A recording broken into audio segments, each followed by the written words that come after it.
Hey guys, it's Sam and I'm back with another video for lawnfawn. Today I am using Virtual Friends, Den Sweet Den, my Silly Valentine, Oliver's Stitched ABCs, Harold's ABCs, Violet's ABCs. Are you sensing a theme? And I am creating a teacher appreciation card for my son, who is currently all virtual. He's 4th grade. And I thought it would be fun to create a virtually themed teacher appreciation card. So this is it. Let's do this. And as you saw, I'm using a bunch of different sets together to create this card. I am going to start off by coloring like I usually do, which I spritz some water onto my craft mat, get my water brush nice and damp. My water brush is empty. And then I have a paper towel nearby so I can wipe off the extra color from my water brush when I use it to blend out the color. For my apple, as you could see, I added the shading with a dark brown. Sometimes if I use a maroon or a darker red, when I use my water brush to pull out the color, it just makes it pink, and I wanted a red apple. So I countered that by using my dark brown marker as the shade. And then I'm just coloring these stacks of books in kind of a rainbow order. I accidentally colored the first 2 books orange. I meant to color the second book yellow, and I forgot. It was too late. I had already added the darker shade of orange, so I'm going to bring in yellow somewhere else, but I was like, oh, well, what can you do? It works out just fine. I also stamped, I love that little mouse image for the computer, so I stamped the mouse. And what do I color next here? The computer, yes. And again, I used the same grays that I did for the mouse, just a darker gray, a medium gray, and a very, very light gray. And then a little bit of water, tiny bit. Like my water brush is damp, like a dry damp when I pull out the color. Sometimes if you use too much water with the Zig Clean Color Real Brush markers, they're so easily reactive to water that they just spread out all over. So it's just a very dry, damp brush when I use my water brush to pull out the color. Let's see, I used some pinks to color the book. It's going to go on top of the rainbow stack of books. And then the computer screen is where I decide to bring in the yellow. And it's nice and happy and cheery, and it's perfect. I've been coloring the computer screen so far with this set in like a really light blue, and I love that too, but I thought I had stamped the face here. Let's do yellow. Let's make this the happiest little computer screen you ever did see. So naturally, I had to add some blush to the cheeks. That had to happen. And then for my desk, I thought, well, I have pops of color with the rainbow and, of course, the apple and the yellow computer screen. So I just am going to color this a plain old wooden brown desk. Wah wah. But no, I like how it adds a nice neutral area for my colors to pop, because your colors can't pop if everything is popping, right?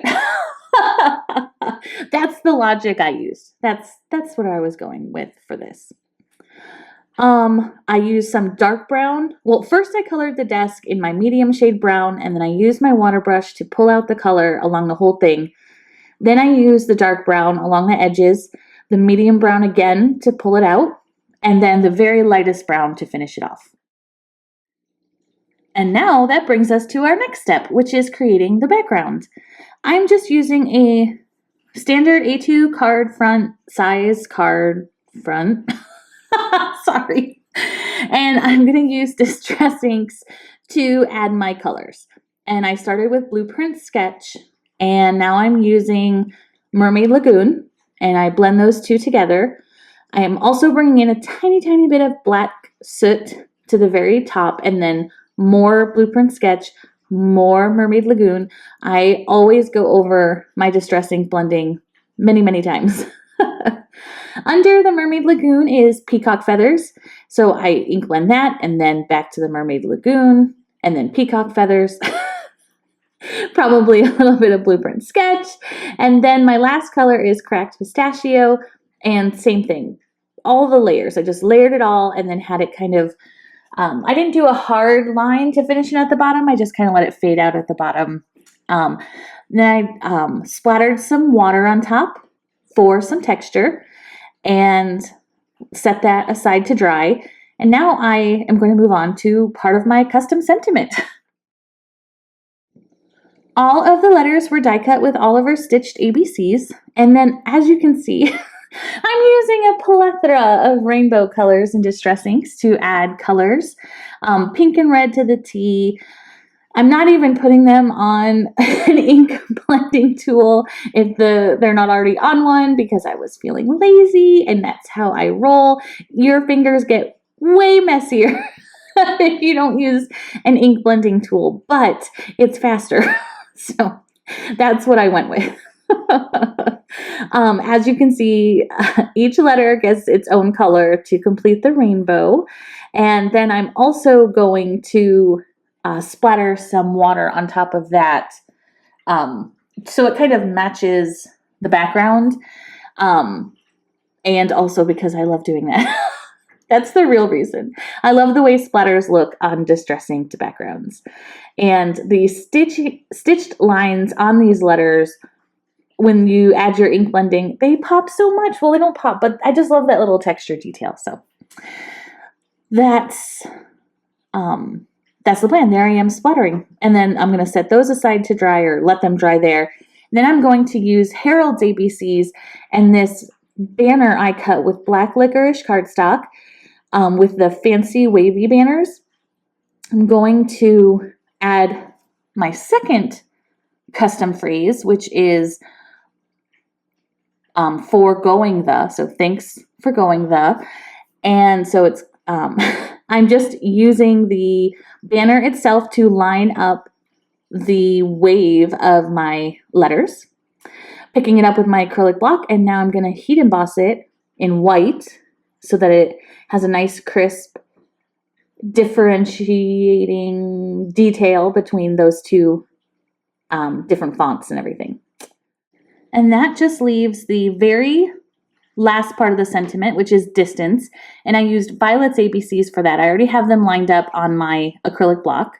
So there's what the card is essentially going to look like when it's done. But I am going to use my lawnfawn glue pen and glue everything down. If you are aware of my problem, it is that I use all the adhesive on every card. So I have used glue for most of the images are being glued down directly, but the overlapping pink book, each of the thanks letters, the apple, and the banner are all popped up on foam tape. So I use foam tape and then I use glue on the foam tape. Oh, I also drew in the stem for the apple. I could have stamped the apple image on top so that it had the stem, but I thought I can just draw a little stem. And I did. And so here I am. I'm taking off the release paper for my foam tape on the letters and then just adding the glue because, like I said, I adhese. I don't even know if that's a word. I use all the adhesive. All the adhesive because I don't want it falling apart before it gets to the recipient. And I don't trust anything glue. Yeah. I really like the mix of typography. I'm not sure. The mix of fonts for my card.